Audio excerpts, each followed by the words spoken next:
שלום לכולם. בשיעור הזה אנחנו נדבר על נושא חדש של פיתול וקעירות, שאנחנו נעסוק בעיקר בנקודות פיתול וקעירות כלפי מעלה וכלפי מטה. אז נתחיל בכמה הגדרות. קודם כל, ההגדרה של פונקציה קעורה כלפי מעלה. אם קיימת סביבה של הנקודה x1, עבורה גרף הפונקציה נמצא מעל למשיק בנקודה x1, אז הפונקציה קעורה כלפי מעלה בנקודה הנ"ל. אפשר לראות את שתי התמונות האלה שמשמאל, שהם מראים לנו פונקציה קעורה כלפי מעלה, ונסביר. זאת הפונקציה, זאת הנקודה x1.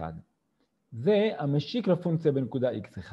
היות וקיימת סביבה של הנקודה x1, שבה גרף הפונקציה נמצא מעל המשיק, לכן הפונקציה הזאת נקראת פונקציה שהיא קעורה כלפי מעלה. אותו דבר פה, מתקיים אותו דבר, ולכן גם הפונקציה הזאת היא קעורה כלפי מעלה. פונקציה קעורה כלפי מטה, אם קיימת סביבה של הנקודה x1, עבורה גרף הפונקציה נמצא מתחת למשיק בנקודה x1, אז הפונקציה קעורה כלפי מטה בנקודה הנ"ל. כאן אותו דבר אפשר לראות, זאת הפונקציה, הנקודה x1 וזה המשיק בנקודה x1, אנחנו רואים שקיימת סביבה של הנקודה x1 שבה הפונקציה היא מתחת למשיק, ולכן זו הפונקציה שנקראת פונקציה שהיא קעורה כלפי מטה. הסימן היותר מעשי שלנו הוא איפה המכסה של הפונקציה. אם אנחנו מכסים את הפונקציה מלמעלה, היא קעורה כלפי מעלה. אותו דבר פה.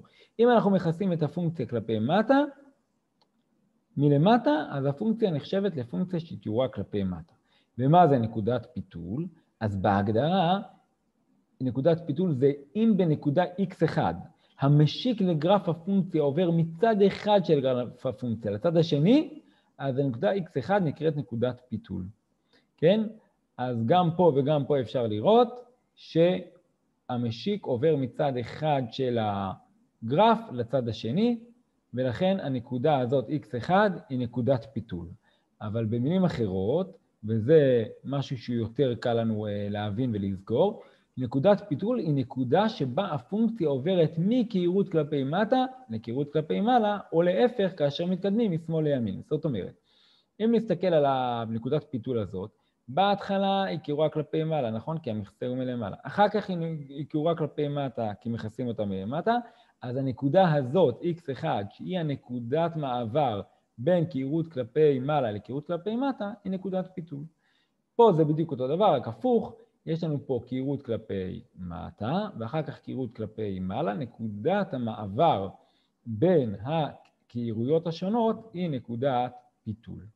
יש פה הערה שפונקציה קעורה כלפי מעלה מסמנים על ידי הסימן הזה שהוא כמו האות U, ופונקציה קעורה כלפי מטה מסמנים על ידי הסימן הזה שזה כמו האות ח', וזה כמו הסימן שאמרנו, קעורה כלפי מעלה, המכסה מלמעלה, קעורה כלפי מטה, המכסה מלמטה.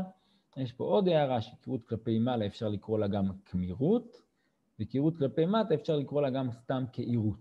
אבל היום יותר ויותר משתמשים רק במושגים האלה של קעורה כלפי מעלה וקעורה כלפי מטה, כדי שלא יהיה בלבול. עכשיו, אנחנו רוצים לשאול, אוקיי, אם יש לי נקודת פיתול בפונקציה, מה יקרה בנגזרת?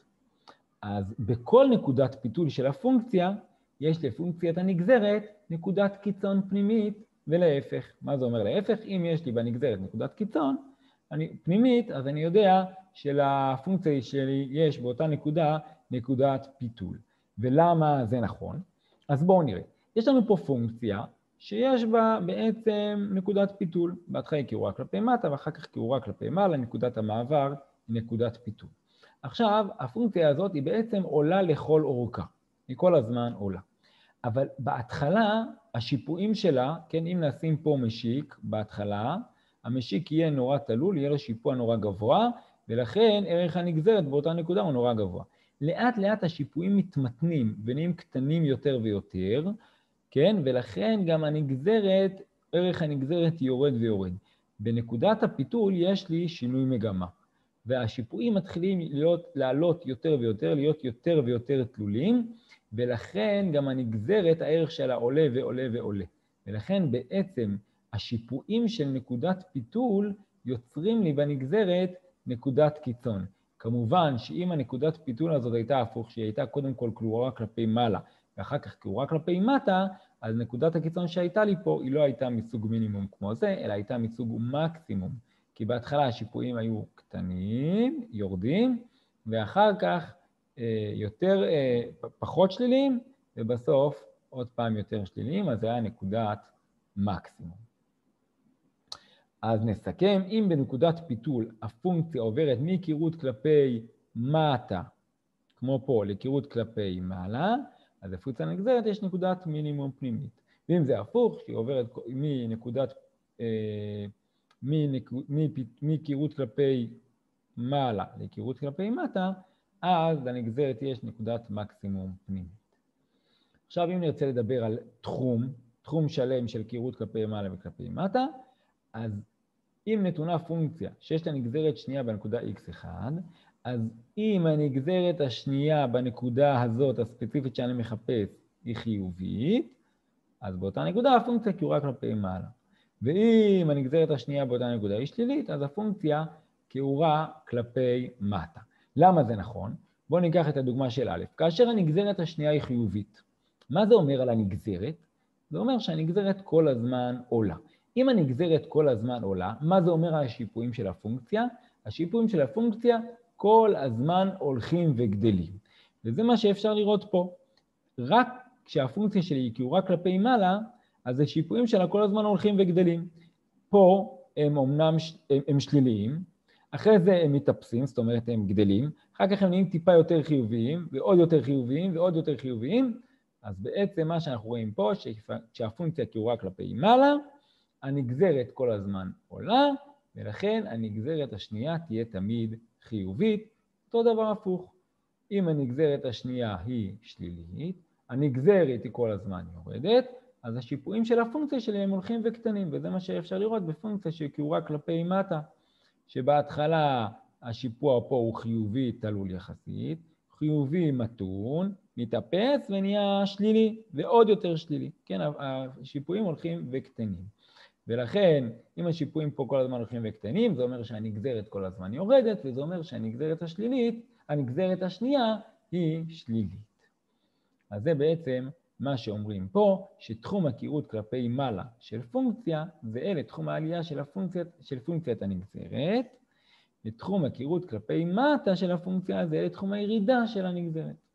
זה מה שאמרנו מקודם. עכשיו נדבר על נקודות פיתול. משפט.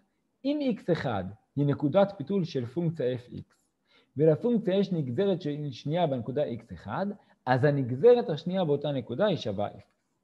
אוקיי, עוד פעם אני חוזר על המשפט. אם יש לי נקודת פיתול בפונקציה בנקודה מסוימת, נקרא לה x1, אז באותה נקודה x1 הנגזרת השנייה שווה 0. למה זה חייב להיות? כי מה אמרנו שזה נקודת פיתול? זה מעבר בין קירויות. בוא נגיד שהנקודת הפיתול של הפונקציה שלי היא מעבר מקירות כלפי מעלה לקירות כלפי מטה. אז בקירות כלפי מעלה אנחנו רואים שהנגזרת השנייה היא חיובית. בקירות כלפי מטה ראינו שהנגזרת השנייה היא שלילית. אז אם הנגזרת השנייה, כן, שהיא רציפה, היא עוברת מחיוביות לשליליות, זה אומר שהיא עוברת דרך 0, זאת אומרת שבנקודת הפיתול הנגזרת השנייה היא 0. אבל המשפט הזה הוא מטעה. למה הוא מטעה? כי זה עדיין לא מאפשר לנו למצוא נקודות פיתול. הוא רק אומר שאם אני יודע שיש לי נקודת פיתול, זה אומר שהנגזרת השנייה באותה נקודה מתאפסת. אבל אם מצאתי שנגזרת שנייה מתאפסת באיזושהי נקודה, זה לא אומר שבאותה נקודה יש לי נקודת פיתול. יש פה דוגמה. למשל, אם ניקח את f של x שווה ל-x ברביעית. x ברביעית היא נראית כמו x בשנייה, היא רק קצרה יותר, מקובצת יותר. אז בעצם הנגזרת השנייה כש-x שווה 0, היא מתאפסת, אבל אין לי שם נקודת פיתול, יש לי שם נקודת מינימום. ולכן המשפט הזה הוא לא הולך הפוך, אלא רק ישר. אם יש לי נקודת פיתול, אני יודע שהנגזרת השנייה באותה נקודה מתאפסת, אבל הפוך, אם נגזרת שנייה מתאפסת באיזושהי נקודה, זה לא אומר שיש לי נקודות פיתול באותה נקודה. אז איך כן מוצאים נקודת פיתול? אז יש לנו 3 שלבים. גוזרים את הפונקציה פעמיים ומשווים ל-0. אוקיי? אני מוצא ומוצאים את פתרונות המשוואה המתקבלת. זאת אומרת, אני מוצא את כל ה-x'ים שמאפסים את הנגזרת השנייה. ועכשיו, מציבים ערכים משני צדדי הפתרון בנגזרת השנייה. אז הנגזרת השנייה באותן נקודות שמצאתי היא 0. אני מחפש מה הסימן של הנגזרת השנייה בין משני הצדדים שבו היא מתאפסת. אם שני הפתרונים בעלי סימן זהה, מה זה אומר? נגיד שבשניהם היא חיובית, זה אומר שהיא קירורה כלפי מעלה לפני שהיא מתאפסת, וקירורה כלפי מעלה אחרי שהיא מתאפסת. אז אין שינוי בקירות בנקודה החשודה, והיא לא נקודת פיתול. אבל אם שני הפתרונות בעלי סימן שונה, בוא נגיד שהיא בהתחלה שלילית, ואחרי שהיא מתאפסת חיובית, זאת אומרת שבהתחלה היא קירורה כלפי מטה, ואחרי כך, אחרי שהיא מתאפסת היא קירורה כלפי מעלה, אז יש שינוי בכיוון הקירות בנקודה החשודה, ולכן היא נקודת פיתול, וזו הדרך שלנו למצוא נקודת פיתול.